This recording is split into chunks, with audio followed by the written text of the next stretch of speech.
नमस्कार दोस्तों, स्वागत है आप सभी का दक्षिण कौशल आईएएस के इस ऑनलाइन प्लेटफॉर्म पर। दोस्तों, जैसे कि आपको पता है, छत्तीसगढ़ सहायक विकास विस्तार अधिकारी एडीओ 2025 के लिए नोटिफिकेशन जारी हो चुका है और कुछ ही महीनों में इसका एग्ज़ाम भी हो जाएगा, जैसा कि नोटिस जारी हुआ है। ओके, तो ये एक बहुप्रतीक्षित एग्ज़ाम था छात्रों के लिए। अराउंड 2017 के बाद से अभी तक एग्ज़ाम नहीं हुआ है, तो इस बार ये एग्ज़ाम होगा। ओके, तो हम लोग सी दक्षिण कौशल आईएएस के प्लेटफॉर्म पर हम लोग यहाँ पर पंचायती राज व्यवस्था आपको कंप्लीट कराएंगे। ये एक डिटेल सीरीज होने वाली है। इसमें जो पंचायती राज व्यवस्था है वो पूरा डिटेल में कराया जाएगा as per the syllabus of ADO. ADO का जो सिलेबस होगा उसके अकॉर्डिंग कराया जाएगा। ओके, तो अब जैसा कि आपको पता है, अभी तक इसका जो सिलेबस है, न्यू सिलेबस, वो नहीं बताया गया है क्या इसका नया सिलेबस होगा। लेकिन हम इतना जानते हैं कि जो भी सिलेबस आएगा उसमें पंचायती राज तो होगा ही होगा। ओके, तो देखो पुराना सिलेबस हम देखते हैं। जो पुराना सिलेबस है उसमें पंचायती राज अराउंड 30 के सेक्शन होते हैं। 30 के अराउंड 4 to 5 सेक्शन होते हैं इसमें। ओके, तो जिसमें जीके जीएस हो गया, छत्तीसगढ़ का आजीविका हो गया, फ्लैगशिप योजनाएं हो गई, एंड देन आपका पंचायती राज हो गया। ओके, तो इसमें जो फर्स्ट जो 73वां संविधान संशोधन, उसकी विशेषता है छत्तीसगढ़ पंचायती राज अधिनियम, त्रिस्तरीय पंचायती राज, ग्राम पंचायत। तो मोटा मोटा अगर हम देखे जाए तो 73rd कॉन्स्टिट्यूशन अमेंडमेंट एक्ट पूछा गया है और छत्तीसगढ़ पंचायत पूछा गया है। ओके, ये दो टॉपिक हैं जो कि इम्पोर्टेंट हैं आपके एडीओ के एग्जाम की दृष्टि से। तो हम आपको इसी प्लेटफॉर्म पर बिल्कुल फ्री में सारा सिलेबस करवाएंगे और पूरा डिटेल में रहेगा as per the ADO syllabus. Okay, तो आप बने रहिए दक्षिण कौशल आईएएस के साथ। और आज की जो क्लास रहेगी हमारी, वो रहेगी 73वां संविधान संशोधन और उसकी विशेषताएं, हम डिटेल में देखेंगे। ओके, और मैं विश्वास दिलाता हूँ जैसी क्लास खत्म होगी, खत्म होते होते जो भी 73वां संविधान संशोधन से संबंधित जितने भी पीवाईक्यूज एमसीक्यूज अगर आप करेंगे तो बिल्कुल आप सारे की सारे वो पीवाईक्यूज लगा पाएंगे। ओके, तो आज की हम क्लास शुरू करते हैं। तो आज का जो टॉपिक रहेगा वो रहेगा 73rd अमेंडमेंट एक्ट 1992। तो सबसे पहले हम समझ लेते हैं पृष्ठभूमि। देखो, पंचायत हम सभी ने देखा है, सभी जानते हैं पंचायत के बारे में, क्या होती है पंचायत, जिसमें सरपंच होते हैं, पंच होते हैं। लेकिन इसकी पृष्ठभूमि क्या है? क्या ये पंचायत जो अभी हम देख रहे हैं जब भी आई है, या इससे पहले भी कभी अस्तित्व में थी पंचायतें भारत में? भले ही हम वैदिक काल की बात करें, एंशियंट इंडिया की जो प्राचीन भारत है, मध्यकाल, फिर ब्रिटिशर्स के बाद, तो क्या ये पहले थी? तो बिल्कुल ये पहले थी।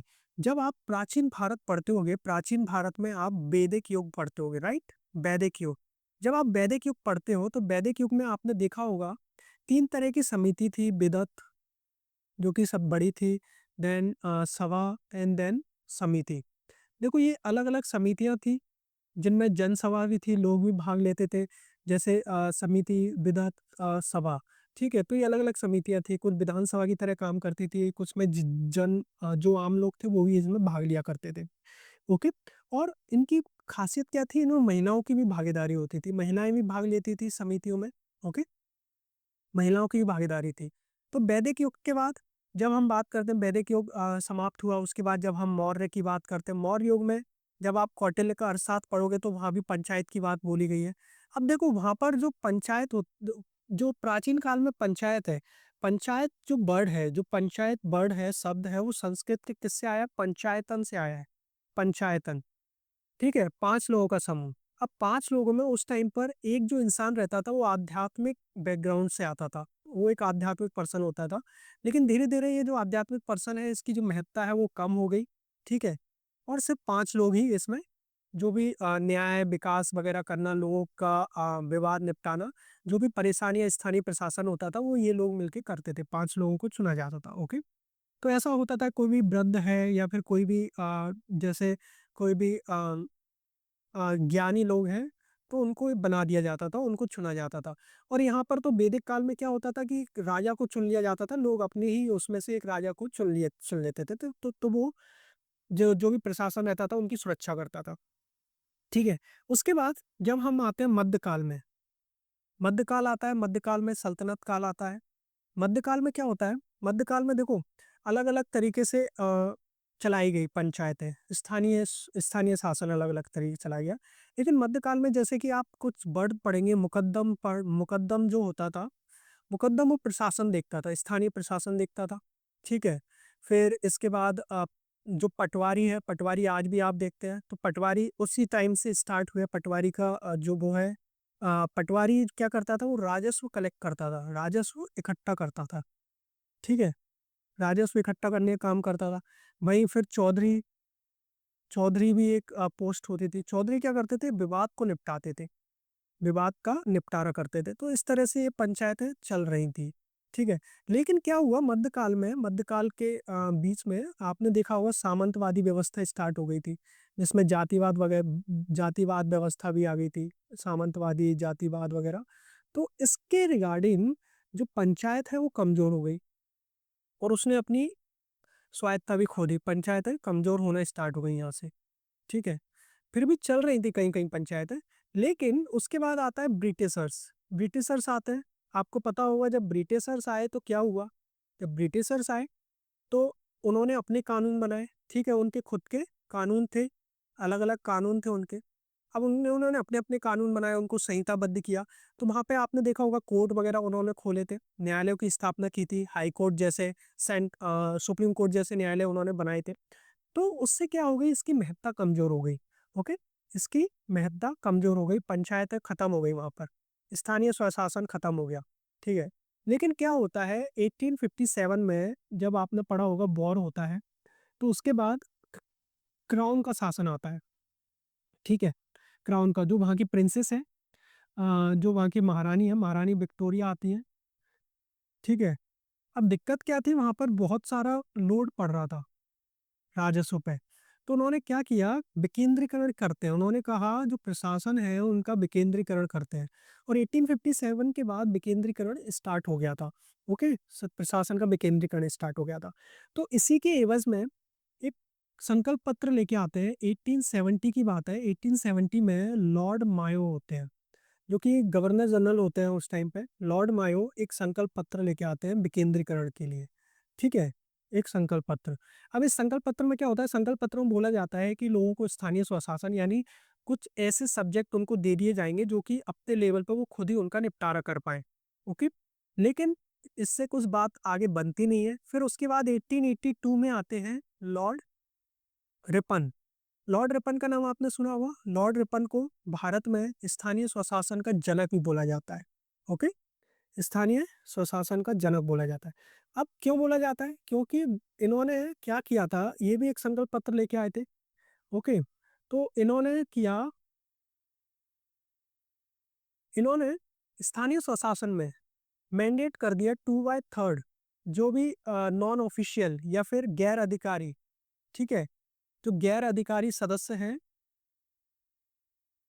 उनका पार्टिसिपेशन कर दिया, मैंडेट कर दिया। कितने, दो तिहाई सदस्य होने चाहिए, गैर अधिकारी सदस्य होने चाहिए, जो कि चुने जाएंगे, चुने जाएंगे। अब दिक्कत ही हुई उस टाइम पर, चुनना क्या, किस तरह से चुने जाएंगे वो स्पष्ट नहीं था। ओके। लेकिन यहाँ पर विकेंद्रीकरण स्टार्ट हो गया, लोकतांत्रिक विकेंद्रीकरण स्टार्ट हो गया। लोकतांत्रिक नहीं बोल सकते, लेकिन यहाँ पर बोल सकते हैं स्थानीय स्वशासन स्टार्ट हो गया लोगों को देना। ठीक है। स्थानीय स्वशासन यहाँ पर स्टार्ट कर दिया गया था। फिर इसके बाद 1907 में एक आता है रॉयल कमीशन। रॉयल कमीशन बनता है। ठीक है। एक कमीशन बनाया जाता है, रॉयल कमीशन ऑन डिसेंट्रलाइजेशन, जिसे आप विकेंद्रीकरण भी बोलते हो हिंदी में। डिसेंट्रलाइजेशन बना। अब इसमें भी डिसेंट्रलाइजेशन की बात की गई रॉयल कमीशन में। फिर इसके बाद रॉयल कमीशन बना। हम एक स्लाइड ले लेते हैं यहाँ पर। ठीक है। तो रॉयल कमीशन बनता है, उसमें भी बातें की गई, क्योंकि साथ ही साथ क्या था, ब्रिटिशर्स पर दबाव बन रहा था क्रांतिकारियों के द्वारा कि स्थानीय स्वशासन दे दिया जाए, कि हम लोगों को, हम मतलब हमारे लोगों पर शासन हम ही करेंगे, हम ही जो भी देख रेख है, जो भी प्रशासन है, कानून व्यवस्था है, वो हम ही बनाएंगे। ठीक है।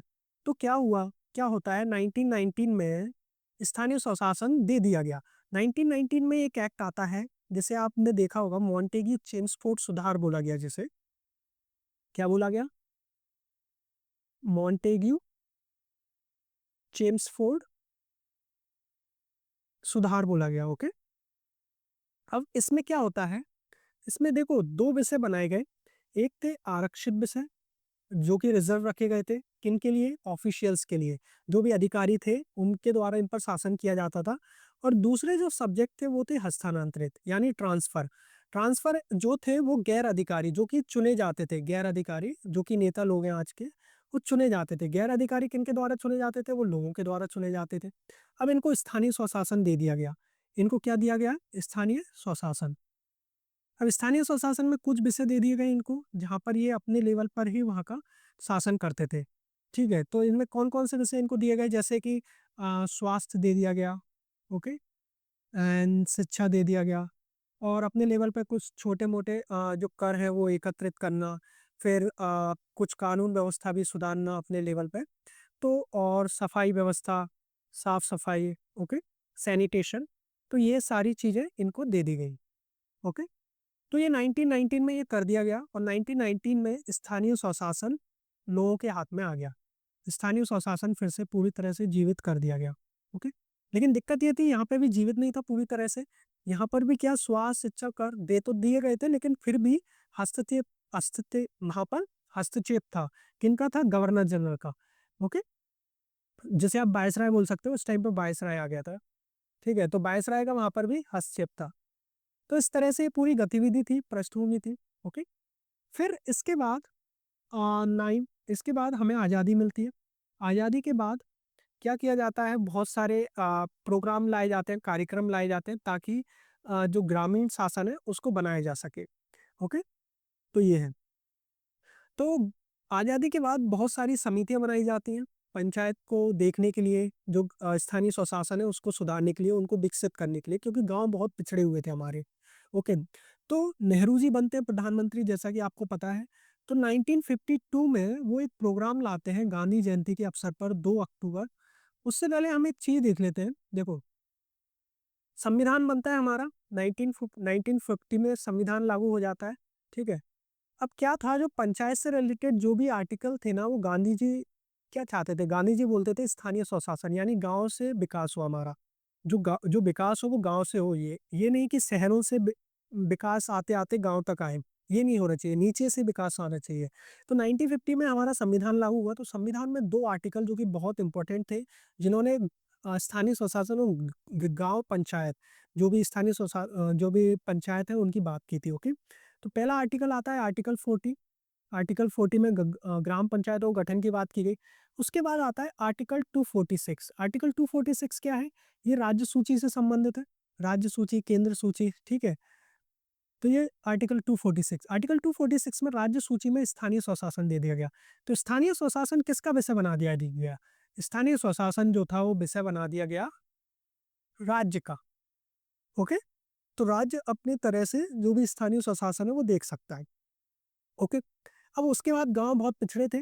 1952 में एक प्रोग्राम लेके आई भारत सरकार, जिसे बोला गया सामुदायिक विकास कार्यक्रम।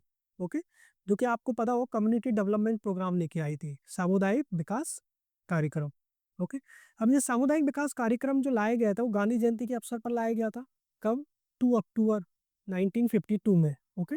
तो इसका काम क्या था? इसका काम था कि एक इसका काम था कि जितने भी गाँव हैं, उनको विकास से जोड़ा जाए, उनकी समस्याओं को सुलझाया जाए। बहुत पिछड़े थे गाँव, वहाँ पर गरीबी थी, भूखमरी थी, वो बहुत ज़्यादा पिछड़े हुए थे क्योंकि शोषण किया हुआ था अंग्रेज़ों के द्वारा। तो सामुदायिक विकास कार्यक्रम लाया गया। फिर 1953 में नेशनल डेवलपमेंट काउंसिल बनी, आपको पता होगा, जो कि उस टाइम पे योजना आयोग था। उसने एक राष्ट्रीय सेवा भी लॉन्च की, इसको फंडिंग करने के लिए राष्ट्रीय सेवा योजना चालू की गई, नेशनल एक्सटेंशन सर्विस। ओके? सेवा योजना चालू की गई। राष्ट्रीय विस्तार योजना, विस्तार सेवा योजना ये चालू की गई थी। ओके? 1953 में ये क्या करती थी? इसको फंडेड करती थी। लेकिन क्या हुआ, ये जो कार्यक्रम था ये पूरी तरह से क्या हो गया? फेल हो गया। ये कार्यक्रम पूरी तरह से क्या हो गया? फेल हो गया, असफल हो गया। अब असफल हो गया ये कार्यक्रम, तो इसके लिए क्या किया गया? इसके लिए फिर एक कमेटी बिठाई गई। 1950 एक कमेटी बिठाई गई। कौन सी कमेटी थी? बलवंत राय मेहता की अध्यक्षता में एक कमेटी बिठाई गई 1957 में। कौन? बलवंत राय मेहता। अब यही वो बलवंत राय मेहता थे जिन्होंने आधुनिक भारत में पंचायत की नींव रखी थी। पहली कमेटी बनी थी बलवंत राय मेहता। बलवंत राय मेहता उस टाइम पे कौन थे? गुजरात के, मैं यहाँ लिख देता हूँ, बलवंत राय मेहता उस टाइम पे गुजरात की सीएम थे। ओके, तो हम देखते हैं 1957 में क्या हुआ। 1957 में बलवंत राय मेहता की रिपोर्ट आती है। बलवंत राय मेहता ने एक चीज बोली थी कि क्यों सामुदायिक विकास कार्यक्रम फेल हो गया। उन्होंने बोला कि जब आप लोगों का विकास करना चाहते हैं तो उनको लोगों को जोड़ो विकास से। ओके, पीपल पार्टिसिपेशन होने चाहिए, क्योंकि उनमें पीपल पार्टिसिपेशन नहीं था। तो ये आपके लिए बहुत इंपॉर्टेंट है कि उन्होंने क्या क्या बोला। उन्होंने, देखो, बलवंत राय मेहता ने 3 टियर पंचायत की बात की कि 3 स्तर होने चाहिए किसके? पंचायत के। अब 3 टियर पंचायत में क्या क्या होना चाहिए? जैसे विलेज लेवल पर, गांव के स्तर पर क्या होना चाहिए? गांव के स्तर पर बोलते हैं वो ग्राम पंचायत होनी चाहिए। ओके, और ग्राम पंचायत के जो चुना जाएगा वो प्रत्यक्ष रूप से चुना जाएगा, जो प्रतिनिधि चुना जाएगा वो प्रत्यक्ष रूप से चुना जाएगा। उसके बाद ब्लॉक लेवल पर या फिर जनपद पर बोल सकते हो, और डिस्ट्रिक्ट लेवल पर, जिसे आप जिला लेवल पर बोल सकते हो। ओके, तो ब्लॉक लेवल पे क्या होगी? पंचायत समिति होगी। ब्लॉक लेवल पे क्या होगी? पंचायत समिति। एंड देन उसके बाद जो जिला स्तर है, जिला स्तर पर जिला परिषद होगी। ओके, जिला परिषद होगी जिला स्तर पर। अब इनके जो चुने जाएंगे, जो प्रतिनिधि चुने जाएंगे, वो अप्रत्यक्ष रूप से चुने जाएंगे। ओके, अप्रत्यक्ष रूप से ही चुने जाएंगे। और जो पंचायत समिति होगी, जो ब्लॉक स्तर पर, जनपद स्तर पर होगी, वो एक कार्यकारी निकाय होगी, यानी एग्जीक्यूटिव बॉडी होगी, सारा कार्य यही देखेगी। ठीक है, कार्यकारी निकाय होगी, सारा काम यही देखेगी। और जो डिस्ट्रिक्ट लेवल पर बनी है, डिस्ट्रिक्ट लेवल पर क्या बनेगी? वो सलाहकारी होगी। ठीक है, वो एडवाइजरी बॉडी होगी, सलाह देगी, इसे सलाहकारी होगी, समन्वयकारी होगी, यानी समन्वय करेगी, जो भी योजना है समन्वयकारी, और पर्यवेक्षण करेगी ये जो समिति होगी। ठीक है, ये पर्यवेक्षण करेगी। और डिस्ट्रिक्ट जिला परिषद का, और जो इसका अध्यक्ष होगा, जिला परिषद का जो अध्यक्ष होगा, वो कोई अप्रत्यक्ष रूप से चुना हुआ प्रतिनिधि नहीं होगा, वो डीएम होगा, यानी कलेक्टर। कलेक्टर क्या होगा? अध्यक्ष होगा। तो ये बातें बलवंत राय मेहता कमेटी ने बोली। और इसी कमेटी की सिफारिश पर नागौर में, आपको पता होगा, 2 अक्टूबर 1959 में गांधी जयंती के मौके पर ही राजस्थान के नागौर में पंचायत, पहली बार भारत में पंचायत आज़ादी के बाद नागौर में स्थापित हुए। ठीक है, नागौर में स्थापित किया गया। उसके बाद आंध्र प्रदेश ने भी स्थापित किया 1959 में ही। ओके, तो नागौर में पहली पंचायत की स्थापना हुई। उसके बाद बलवंत राय मेहता कमेटी आती है। अब आपको पता होगा 1957 में बलवंत राय मेहता कमेटी तो बन गई, लेकिन इसकी सिफारिश लागू नहीं हो पाई, क्योंकि उस टाइम इंडिया की जो हालत थी वो इतनी थी नहीं। इंडिया वॉर में था। आपने देखा होगा 1965 वॉर हुआ। ठीक है, फिर उस टाइम मतलब वॉर की कंडीशन थी, तो ये चीज़ें लागू करना आसान नहीं थी। तो ये फेज तो खत्म हो गया। सेकंड फेज आता है अशोक मेहता के रूप में। बीच में भी कमेटियां बनी, लेकिन कुछ बात नहीं बनी उन पे। अशोक मेहता कमेटी आती है। ठीक है, अशोक मेहता समिति, ये भी गुजरात के लीडर थे।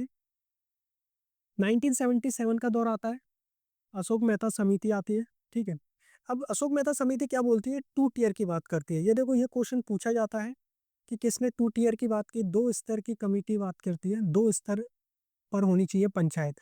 तो 2 स्तर पर कौन से बोलते हैं ये? तो पहला होता है जिला जिला परिषद। ठीक है, पहला ये बात करते हैं कि जिला परिषद होनी चाहिए जिले में।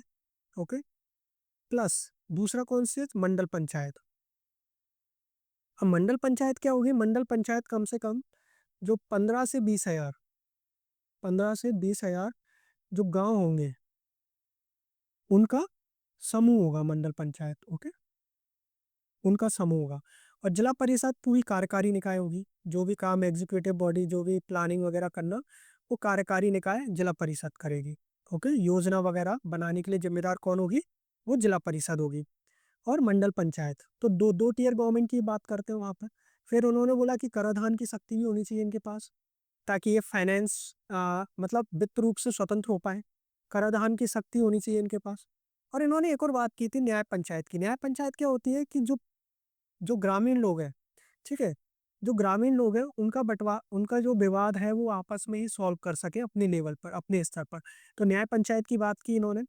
और सभी स्तर पर जो राजनीतिक पार्टी है उनकी भागीदारी होनी चाहिए। ठीक है, राजनीतिक पार्टियों की भागीदारी, क्योंकि राजनीतिक पार्टियों की भागीदारी होगी तभी इलेक्शन वगैरह हो पाएंगे। ओके, और राजनीतिक पार्टियों की भागीदारी होनी चाहिए। तो ये काम किसने बोला? अशोक मेहता समिति ने ये चीजें बोली। ओके, तो बलवंत राय मेहता कमेटी 3 टियर की बात करती है। और 2 स्तर की बात कौन करती है? अशोक मेहता समिति, जिला परिषद और मंडल पंचायत। तो ये इंपॉर्टेंट है, ये पूछा भी जाता है। ओके, और न्याय पंचायत भी, अशोक मेहता कमेटी। उसके बाद अशोक मेहता कमेटी के बाद एक और इम्पोर्टेंट कमेटी आती है, जिसे आप बोल सकते हो लक्ष्मण सिंघवी कमेटी, या फिर एलएम सिंघवी कमेटी भी बोली जाती है। एलएम सिंघवी समिति। एलएम सिंघवी समिति जो आई थी वो 1986 में आई थी। एलएम सिंघवी कमेटी पहली कमेटी थी जिसने बोला था कि पंचायती राज संस्थाओं को संवैधानिक मान्यता दे देनी चाहिए। अब देखो, संवैधानिक मान्यता की बात क्यों की गई? क्या होता है, जब भी किसी वस्तु को किसी भी मतलब आपको लागू करना, अगर आप उसे संविधान में लगा देते हो तो उसका वैल्यू बढ़ जाता है, उसकी मान्यता बढ़ जाती है, और वो एक मैंडेटरी हो जाती है, उसे मानना जरूरी है। ओके, बाध्य हो जाती है, संवैधानिक रूप से बाध्य हो जाती है। ओके, तो संवैधानिक मान्यता देनी चाहिए उसको। फिर न्याय पंचायत की बात ये भी करते हैं, ठीक है, कि न्याय पंचायत होनी चाहिए। उसके साथ साथ ये ग्राम सभा की महत्ता पर भी जोर देते हैं कि ग्राम सभा होनी चाहिए। और इन्होंने क्या बोला ग्राम सभा को? ग्राम सभा को इन्होंने बोला प्रत्यक्ष लोकतंत्र की मूर्ति। ठीक है, तो ये पूछा भी जाता है क्वेश्चन, प्रत्यक्ष लोकतंत्र की मूर्ति ग्राम सभा को किस कमेटी ने बोला? तो एलन सिंघवी कमेटी थी। ओके, तो प्रत्यक्ष लोकतंत्र की मूर्ति बोला गया। फिर उसके बाद इन्होंने बोला कि उनके पास ज्यादा आर्थिक संसाधन होने चाहिए। ओके, तो आर्थिक संसाधन उपलब्ध होनी चाहिए उनके पास, ये भी इन्होंने बात की। तो आर्थिक संसाधन उपलब्ध कब होंगे? जब उन्हें टैक्स वगैरह में राहत दी जाए, जब उन्हें टैक्स वगैरह लेने की छूट दी जाएगी। ओके, कि वो अपना जो भी आर्थिक रिसोर्सेस है उनका यूज कर पाए। उसके बाद वो बात करते हैं कि वहां पर नियमित रूप से क्या होना चाहिए? चुनाव। क्योंकि चुनाव होंगे जब तो वो जो भी व्यवस्था है वो बनती रहेंगी। ओके, तो नियमित रूप से चुनाव होंगे, नियमित रूप से चुनाव होने चाहिए, तभी तो जो चुना जाएगा प्रतिनिधि वो जनता के लिए जिम्मेदार होगा, जनता के काम करेगा। ओके, तो ये एलएम सिंघवी समिति और पहली समिति थी जिसने संवैधानिक मान्यता देने की बात की थी। किसको? पंचायतों को। ओके, फिर आती है एक समिति, पीके थुंगन समिति। देखो, ये जो समिति है, समिति बहुत बनी जिनने पंचायत की बात की, लेकिन ये समितियां, कुछ समितियां हैं जो कि इंपॉर्टेंट है। इनमें से सिफारिश पे से क्वेश्चन पूछा जाता है, डायरेक्ट पूछ लिया जाता है कि ये सिफारिश किस समिति ने की थी। तो पीके तुंगन समिति आती है 1988 में। तो 1988 में ये समिति आती है। इसने भी संवैधानिक सेम कि संवैधानिक मान्यता देनी चाहिए उन्हें। 3 टियर गवर्नमेंट की बात करती है। ठीक है, एलन सिंह भी 3 टियर कमेटी की बात करती है। ओके, और इन्होंने बोला कि 5 साल का टेन्योर होना चाहिए, उनका जो कार्यकाल होना चाहिए कितना? 5 साल का होना चाहिए, पी के थुंगन कमेटी बोलती है। उसके साथ साथ इन्होंने बोला जिला परिषद। देखो, अभी तक हमने देखा जिला परिषद को ही सबने कार्यकारी निकाय, योजना और विकास का केंद्र बोला है। तो इन्होंने भी यही बोला कि योजना और जो विकास की संस्था होगी वो कौन होगी? जिला परिषद। योजना और विकास कहाँ पे होगा? जिला परिषद करेगी। और इसका सीईओ कौन होगा? सीईओ जो होगा वो डिस्ट्रिक्ट कलेक्टर होगा। ओके, कलेक्टर को जिला परिषद का सीईओ बनाएंगे। सीईओ, जिला परिषद का सीईओ या फिर हेड बोल सकते हो, कौन होगा? District collector. ओके, और इन्होंने आरक्षण की बात की थी। इन्होंने आरक्षण, आरक्षण किसके बेसिस पे इन्होंने बोला? इन्होंने जनसंख्या के बेसिस पे, जनसंख्या के बेसिस पे इन्होंने आरक्षण देने की बात की। प्लस किनको आरक्षण? महिलाओं को आरक्षण। ठीक है जी, जनसंख्या के बेसिस पे आरक्षण होना चाहिए, प्लस महिलाओं को भी आरक्षण मिलना चाहिए। साथ में इन्होंने वित्त आयोग की भी बनाने की बात की।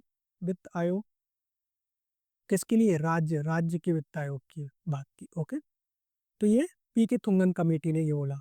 ओके, इसके बाद एक महत्वपूर्ण कमेटी आती है, गाडगिल समिति। गाडगिल समिति क्या बोलती है? गाडगिल समिति एक इम्पोर्टेंट समिति थी जो कि 1988 में बनती है। यही वो समिति थी जिसका ड्राफ्ट, जिसके बेसिस पे ड्राफ्ट तैयार हुआ था। ठीक है, 64 कॉन्स्टिट्यूशनल अमेंडमेंट एक्ट का। तो इसने भी वही सेम बोला कि संवैधानिक दर्जा मिलना चाहिए, 3 टियर गवर्नमेंट होनी चाहिए, 5 साल का टेन्योर होना चाहिए उनका। फिर मेंबर जो भी पंचायत होंगे वो डायरेक्ट इलेक्टेड होंगे। ठीक है, वो प्रत्यक्ष रूप से चुनाव होना चाहिए उनका। फिर इसने 2 चीजें इंपॉर्टेंट बात की। इसने बात की थी कि राज्य वित्त आयोग होना चाहिए, जो कि पी थिंगवन समी कमेटी ने भी बोला था, राज्य वित्त आयोग। साथ में राज्य निर्वाचन आयोग। तो ये दोनों होने चाहिए। ओके, राज्य निर्वाचन आयोग होना चाहिए। फिर इन्हें एम्पावर्ड करनी चाहिए, शक्ति देनी चाहिए किसके बारे में, कराधान की, ताकि वो कर ले पाए। अब जब तक कर की शक्ति नहीं होगी वो अपने रिसोर्सेज कैसे जुटाएंगी ना, धन तो चाहिए विकास के कार्यों के लिए। ठीक है, फिर यही बेसिस बना कौन सा अमेंडमेंट का, 64th कॉन्स्टिट्यूशनल अमेंडमेंट एक्ट, 64वां संविधान संशोधन। अब देखो 64वां संविधान संशोधन आया तो गया था किसके लिए, पंचायतों को संवैधानिक दर्जा देने के लिए। अभी किसके टाइम पे आया, तो ये आया राजीव गांधी की गवर्नमेंट थी उस टाइम पे। ठीक है, राजीव गांधी की गवर्नमेंट थी। अब दिक्कत ये हो गई, राजीव गांधी की गवर्नमेंट थी, 64 कॉन्स्टिट्यूशनल अमेंडमेंट एक्ट ये लोग लेके आ गए 1989 में, ये अमेंडमेंट लेके आए। ओके, अब ये लोकसभा से तो पास हो गया लेकिन राज्यसभा से पास नहीं हो पाया। लोकसभा में पास हो गया पर राज्यसभा में ये गिर गया, क्योंकि राज्यसभा में राजीव गांधी गवर्नमेंट के पास मेजोरिटी नहीं थी, बहुमत नहीं था। तो इस तरह से ये जो था ये पास ही नहीं हो पाया। ओके, बिल पास नहीं हो पाया। इसके बाद ये बिल पास नहीं हो पाया, हम लोग नेक्स्ट एक स्लाइड ले लेते हैं, यहाँ पे समझते हैं। ओके, ये बिल पास नहीं हो पाया इस तरह से। फिर उसके बाद बीपी सिंह की गवर्नमेंट आती है। बीपी सिंह की गवर्नमेंट आती है जो कि मोर्चा सरकार, गठबंधन की सरकार थी उस टाइम पे, राष्ट्रीय मोर्चा सरकार थी। ओके, राष्ट्रीय मोर्चा सरकार आती है 1989 में। ओके, इलेक्शन जीत के।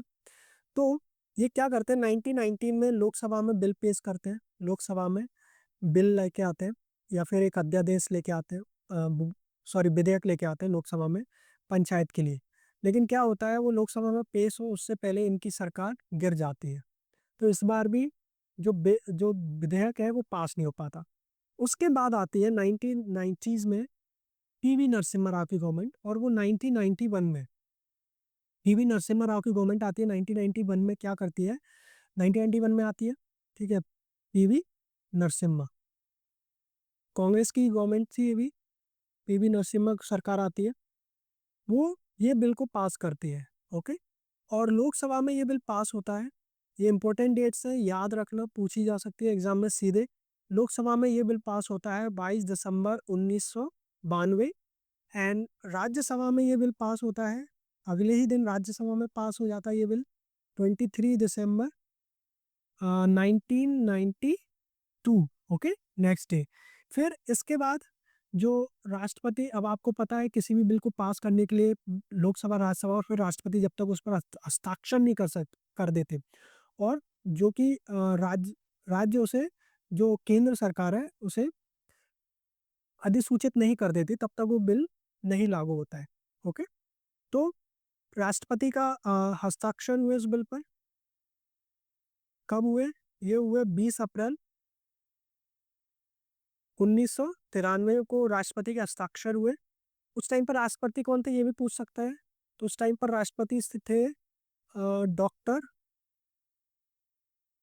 शंकर दयाल शर्मा। ओके, उस टाइम पर राष्ट्रपति थे, भारत के महामहिम राष्ट्रपति। और ये लागू कब हो गया, ये लागू हो गया आपको पता होगा 24 अप्रैल 1993। इस तरह आपका पंचायती राज कानून लागू हो गया 24 अप्रैल 1993। और यही दिन है जिसे पंचायत राज दिवस के रूप में मनाया जाता है। ओके, पंचायत राज दिवस के रूप में मनाया जाता है। तो ये है, तो इस तरह से हमारा पंचायती राज कानून लागू हो गया 24 अप्रैल 1993। और इसके साथ ही नगरीय निकाय का भी लागू हुआ। नगरीय निकाय का जो लागू हुआ 1 जून 1993 में। ओके, नगरीय निकाय लागू हो गया।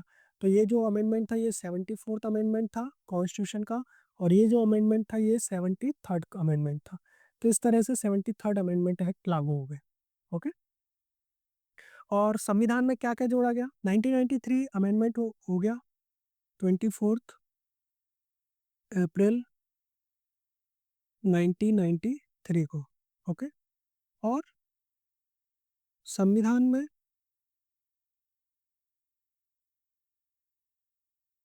अनुसूची 9 जोड़ी गई।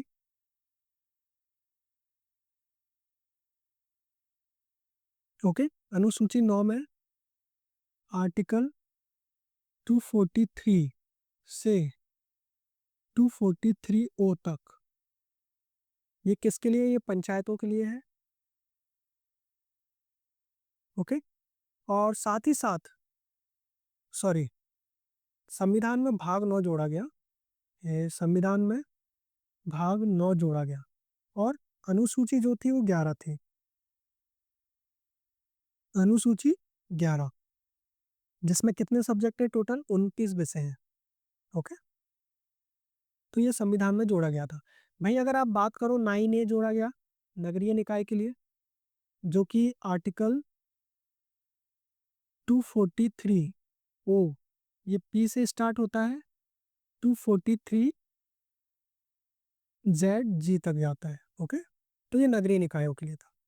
तो इस तरह से हमारा पंचायती राज कानून लागू हो गया, 73rd अमेंडमेंट। अब हम पढ़ लेते हैं कौन कौन से एक्ट इसमें लागू किए गए। ओके। तो संविधान में हम प्रावधान देख लेते हैं, कौन कौन से प्रावधान लागू किए गए। आर्टिकल 243 परिभाषाएं है, फिर ग्राम सभा है, पंचायतों का गठन कैसे होगा, पंचायतों की संरचना, सीटों का आरक्षण।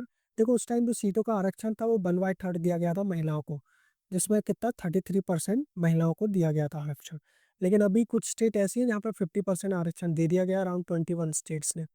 फिर पंचायतों की अवधि 5 साल, सदस्यता के लिए क्या क्या योग्यता है, उनकी शक्तियाँ, प्राधिकार, उत्तरदायित्व, ये हम सब पढ़ेंगे। फिर पंचायतों द्वारा लगाने वाली शक्तियाँ, उनकी निधियाँ, उनके खातों की लेखा परीक्षा। फिर ये ऑडिटिंग के लिए है। फिर उनके इलेक्शन, जैसा निर्वाचन आयोग की बात की गई है। फिर केंद्र शासित प्रदेशों पर ये लागू होगा, फिर कुछ क्षेत्रों पर लागू नहीं होगा ये। फिर पंचायतों का जारी रहना, जो भी मौजूदा कानून है उनका जारी रहना। और फिर चुनावी मामलों में न्यायालयों के हस्तक्षेप पर रोक। ओके। जिससे न्यायालय हस्तक्षेप ना कर पाए। ओ, ठीक है। न्यायालयों के हस्तक्षेप पर रोक। तो ये सारे कानून है। अब देखो प्रॉब्लम ये आती है कि आप याद कैसे रखोगे। तो देखो मैं आपको बताता हूँ, एक ट्रिक है, देख सकते हो आप। ये हमारी ट्रिक है, GCC। जी से क्या हो गया? ग्राम सभा। सी से क्या हो गए? ये हो गया कंस्ट्रक्शन, यानी पहले गठन होगा ना, तो गठन को क्या बोलते हैं इंग्लिश में? कंस्ट्रक्शन। ओके। देन कंपोजिशन, फिर संरचना। Okay. Composition, GCC। Then RDD। R से क्या हो गया? रिजर्वेशन। डी से क्या हो गया? ड्यूरेशन। देन एक और डी से क्या हो गया? डिस्क्वालिफिकेशन।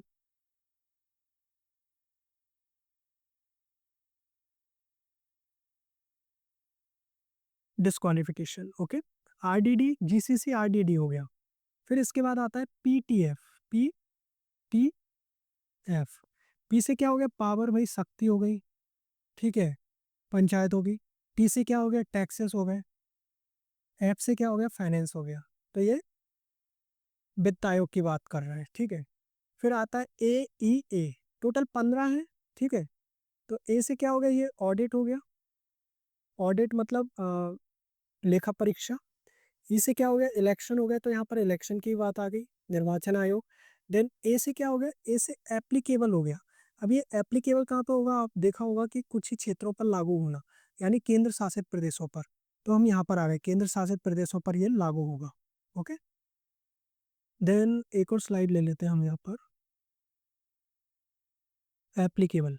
देन क्या बचता है? PCB। पी क्या हो गया? पी हो गया पार्ट्स, यानी कुछ क्षेत्रों पर इसका लागू ना होना, कुछ पार्ट्स पर लागू नहीं होना। और ये कंटिन्यूअंस, ठीक है, कंटिन्यू रहेगा जहां पर भी लगा हुआ है। और बार, यानी कोर्ट पर कोर्ट को ये बार लगाया गया है, हस्तक्षेप पर रोक लगाई गई है, ताकि वो न्यायालय हस्तक्षेप ना करे उस पर। तो ये कैसे याद रखोगे? जैसे कि आपको पता होगा, GCC आप याद रख सकते हो, गुजरात क्रिकेट काउंसिल। अब हम क्रिकेट की तरफ चलेंगे, ठीक है, गुजरात क्रिकेट काउंसिल। RDD एक किससे आएगा? राहुल द्रविड़। तो राहुल R द्रविड़, DD राहुल द्रविड़। तो आपको पता है, देखो वर्ल्ड कप का मैच कहाँ पे हुआ? गुजरात क्रिकेट काउंसिल, गुजरात में हुआ था फाइनल। तो गुजरात क्रिकेट काउंसिल में राहुल द्रविड़ उस टाइम पे कोच थे, ठीक है, पाकिस्तान के टिकट फाड़े, ठीक है, पाकिस्तान के टिकट फाड़े, तो पीटीएफ तक आपको याद हो गया। गुजरात क्रिकेट काउंसिल में राहुल द्रविड़ ने पाकिस्तान के टिकट फाड़े, तो पीटीएफ तक आपको याद हो गया। फिर क्या बचता है, एईए। देन लास्ट में आप समझ जाना, लास्ट में क्या है, Pakistan cricket board. Okay, last में क्या है, पीसीबी, पाकिस्तान क्रिकेट बोर्ड, ये लास्ट में। तो इस तरह से आप याद कर सकते हो। ओके, ये आपकी ट्रिक है। तो ये ट्रिक हो गई अगर आप याद करना चाहो तो। ओके, फिर इसके बाद मूव करते हैं पंचायतों पर। देखो अब जो आपने देखा होगा, जो अनुसूची है, अनुसूची 11 में 29 विषय सुझाए गए हैं, तो कौन कौन से ये आप देख लीजिए। जैसे कृषि और कृषि विस्तार हो गया, बाल कल्याण, मछली पालन, कमजोर वर्गों का कल्याण, विशेषकर अनुसूचित जनजाति लोगों का कल्याण, खादी ग्रामीण कुटीर उद्योग। तो आप देख लेना, देखो इनसे पूछे जा सकते हैं कौन कौन से विषय ग्राम ग्राम पंचायतों को दिए गए हैं, 29 विषय में शामिल है। तो आप इनको एक बार स्टडी कर लेना। ओके, ये हो गया। फिर इसके बाद देखो, आपसे ये भी पूछा जा सकता है कि जैसे हमें पता है कि छत्तीसगढ़ में 3 स्तर है, ठीक है। 3 स्तर कौन से, ग्राम लेवल पर पंचायत है, जनपद लेवल पर जनपद पंचायत है, एंड जिला स्तर पर जिला पंचायत है, ठीक है। तो हम तीनों स्तरों पर पंचायत बोलते हैं, लेकिन क्या है ना, कहीं कहीं भारत के राज्यों में कहीं पर जैसे जनपद समिति है, कहीं पर जनपद परिषद है, जिला समिति है, जिला परिषद है। अब मेन जिला परिषद और जिला समिति और ग्राम पंचायत तो सब जगह पर है, ये एक समान है, एक एक समान बोला जाता है सब जगह पर, ठीक है। ग्राम पंचायत, जिला परिषद भी लगभग एक है। मेन प्रॉब्लम आती है जनपद पर। तो देखो आप ये देखिए, तो देखो मध्यवर्ती स्तर जैसे छत्तीसगढ़ में तो जनपद पंचायत, मध्य प्रदेश में भी जनपद पंचायत, लेकिन बिहार में क्या बोलते हैं, पंचायत समिति, क्षेत्र पंचायत उत्तर प्रदेश में। तो ये अलग अलग है, आप एक बार देख लेना, ये भी आपको याद हो जाएंगे। और जैसे ये यूटीज है, अंडमान निकोबार में क्या बोलते हैं, जैसे पंचायत समिति हो गया, कम्यून पंचायत। अब देखो इनको याद रखने का वो क्या है, याद कैसे रख सकते हो। तो मैं आपको ये बोलूंगा कि आप एक मैप लो, ये इंडिया का मैप है, पता ही होगा आपको। इंडिया के मैप में जितने जितने आपको ये पता ही होगा कि कौन से राज्य कहाँ पर है, तो वहां पर आप ये प्रैक्टिस करो, ये करते जाओ। जैसे जहाँ पर जनपद पंचायत बोलते हैं, यहाँ पर भी जनपद पंचायत बोलते हैं, ठीक है। जैसे केरला हो गया, केरला में क्या बोलते हैं, प्रखंड पंचायत बोलते हैं, प्रखंड हो गया, या फिर ब्लॉक पंचायत हो गया। अरुणाचल प्रदेश में क्या बोलते हैं, अरुणाचल प्रदेश में बोलते हैं अचल समिति, आंचल समिति। ओके, वहीं असम में बोलते हैं आंचलिक समिति, आंचलिक समिति बोलते हैं, या आंचलिक पंचायत, ठीक है। तो इस तरह से आप याद कर सकते हो। तो देखो मैंने ये बनाया है कुछ, ये आप देख सकते हो ऐसे। ओके, तो अगर आपको दिख रहा हो, मैं इसे जूम इन कर देता हूँ थोड़ा, ठीक है। जैसे देखो ब्लॉक काउंसिल कहाँ पर बोला जाता है, ये जम्मू कश्मीर में। ये समिति कहाँ बोला जाता है, तालुका पंचायत गुजरात में बोला जाता है। फिर कर्नाटक में भी तालुका पंचायत बोलते हैं, तो तमिलनाडु में पंचायत यूनियन। जब आप देखो यही प्रैक्टिस आप 3 से 4 बार करोगे ना, तो आपको पता चल, आपको मतलब अपने आप प्रैक्टिस में आ जाएगा कि कहाँ पर क्या है।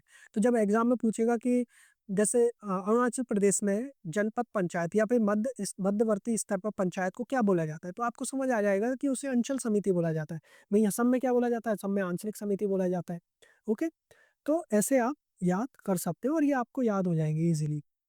फिर नेक्स्ट, ऐसे राज्य जहां महिलाओं को 50% आरक्षण प्राप्त है। तो देखो आरक्षण, आरक्षण वो है रिजर्वेशन, ठीक है। तो कुल 21 स्टेट्स है, 21 स्टेट्स एंड 2 यूटीज है जिन्होंने 50% आरक्षण दे रखा है अभी तक। जैसे 2006 में सबसे पहले किसने दिया था, बिहार में, ये आ सकता है। फिर ये आ सकता है कि छत्तीसगढ़ ने कब दिया, 2008 में छत्तीसगढ़ ने दिया। और कौन कौन सी 2 यूटीज हैं जिन्होंने 50% आरक्षण दे रखा है, तो लक्षद्वीप है और दादर नागर हवेली दमन एंड दीव। ये आपको पता होगा, एक ही यूनियन टेरिटरी बन गई है। ओके, तो ये 2 यूनियन टेरिटरी है, तो आप ये भी देख सकते हो।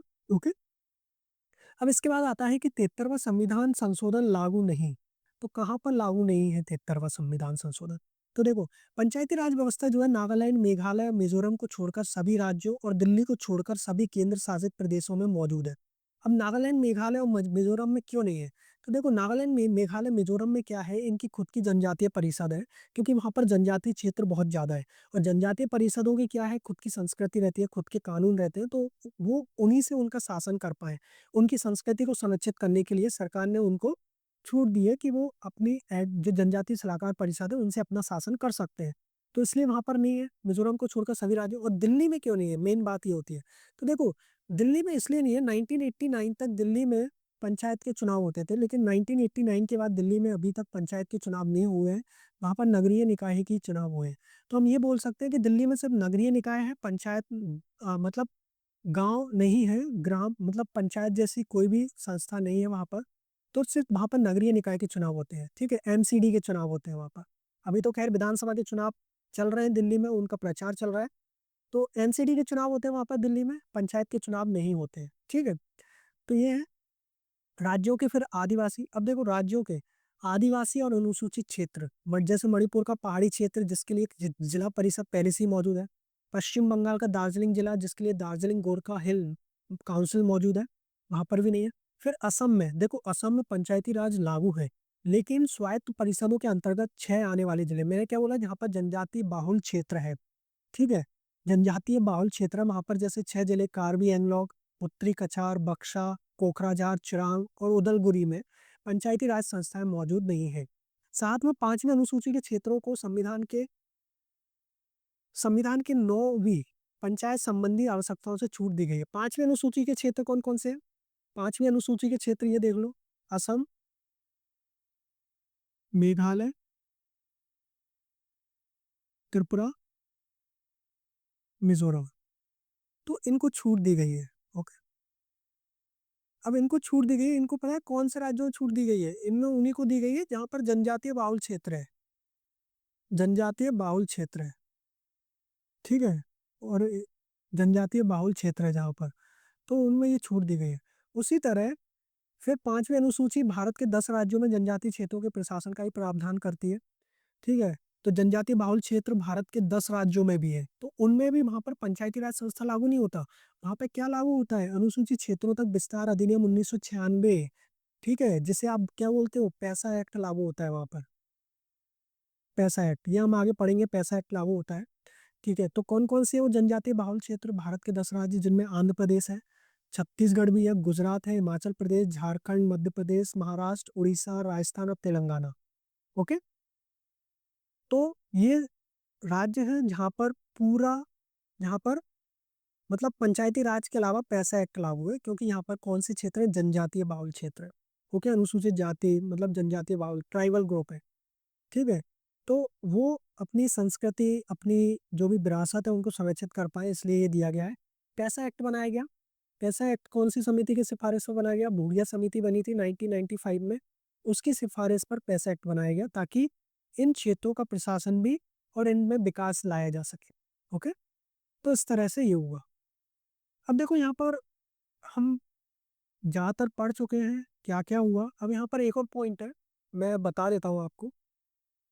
अब देखो मैंने बताया आर्टिकल 246, जो कि एग्जाम में पूछा जा सकता है, आर्टिकल 246 जो कि सूचियों से संबंधित है। तो स्थानीय स्वशासन किसका विषय था? स्थानीय स्वशासन मैंने आपको बताया कि राज्य सूची का विषय था। ओके, स्थानीय स्वशासन राज्य सूची, स्टेट लिस्ट का सब्जेक्ट था। अब चूंकि आपको पता है स्टेट लिस्ट पर कानून, राज्य सूची पर कानून बनाने का अधिकार किसे है? राज्य को है। लेकिन केंद्र ने ये क्यों किया? तो देखो केंद्र जन महत्व के कुछ कानूनों पर, कुछ विषयों पर कानून बना सकती है स्थानीय स्वशासन पर। तो 246 कानून कैसे लागू हुआ? तो इसके लिए विशेष बहुमत की आवश्यकता पड़ी। विशेष बहुमत कैसा? तो संसद के संसद के दो तिहाई बहुमत, संसद का 2 तिहाई बहुमत चाहिए था इसको, उपस्थित सदस्यों का 2 तिहाई बहुमत, जो कि ठीक है 2 तिहाई बहुमत, साथ में जो भी राज्य है 50% राज्यों का बहुमत, 50% राज्यों का बहुमत, जो कि स्टेट लिस्ट का सब्जेक्ट था। जब ये पास हो गया तब जाके ये कानून बना, कानून बना। अब इसमें ऐसा नहीं था कि उन पे बार लगा दी गए, ये ब्लूप्रिंट दिया गया था, एक ब्लूप्रिंट था, और इस ब्लूप्रिंट के हिसाब से उन्हें अपने अपने वो कर सकते हैं। अब ऐसा नहीं है सब जगह लागू है, 28 राज्यों के अपने अपने पंचायती राज कानून है। ओके, अपने अपने पंचायती राज कानून है। जैसे छत्तीसगढ़ का पंचायती राज कानून है, वैसे अलग अलग राज्यों के अलग अलग पंचायती राज कानून है। तो दोस्तों, उम्मीद है कि आपको लेक्चर पसंद आया होगा। ओके, आज के लिए हम यहीं ख़त्म करते हैं। तब तक नेक्स्ट लेक्चर में हम मिलेंगे, तब तक आप इसे रिवाइज कीजिए। और अगर आपको कोई भी डाउट आता है इससे रिलेटेड, इस लेक्चर से रिलेटेड, तो आप हमें कमेंट में बता सकते हैं। ओके, किसी भी तरह का डाउट, और अगर आपके कुछ सुझाव हैं वो भी आप हमें बता सकते हैं। और अगर आपको लेक्चर पसंद आ रहे हैं तो आप इसे लाइक कीजिए, सब्सक्राइब कीजिए चैनल को, और अपने दोस्तों के साथ भी शेयर कर सकते हैं। और इसके रिगार्डिंग जो भी पीडीएफ है वो आपको टेलीग्राम ग्रुप में मिल जाएगा। ओके, टेलीग्राम ग्रुप आप ज्वाइन कर सकते हैं, वहाँ पर इसके रिगार्डिंग पीडीएफ मिल जाएगा। और जो भी सामग्री रहेगी, अध्ययन की सामग्री, वो वहीं पर डाल दी जाएगी, तो आप वहाँ से डाउनलोड कर सकते हैं इजीली। ओके, तो मिलते हैं नेक्स्ट लेक्चर में, तब तक के लिए धन्यवाद।